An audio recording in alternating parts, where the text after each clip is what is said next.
को एक प्याला दिया। टिमटिम ने उसे अपने थैले में डाल दिया और आगे चल दिया। चलते चलते उसे एक हरा भरा खेत दिखाई दिया। वहाँ किसान भी उगा रहा था। किसान और टिमटिम के बीच खूब सारी बातें हुई। जाते समय किसान ने टिमटिम को कुछ बीज दिए और उसने भी अपने थैले में डाल दिया। चलते चलते उसे एक दुकान दिखाई दी।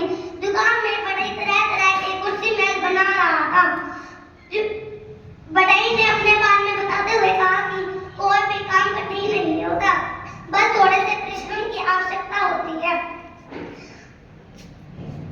बढ़ई ने जाते समय टिमटिम को एक लकड़ी की गाड़ी बनाकर दी। दिन ढलने लगे।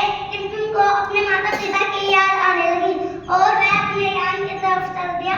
कुछ ही देर में वह यान में बैठकर अपनी बाहरी दुनिया में पहुंच गया।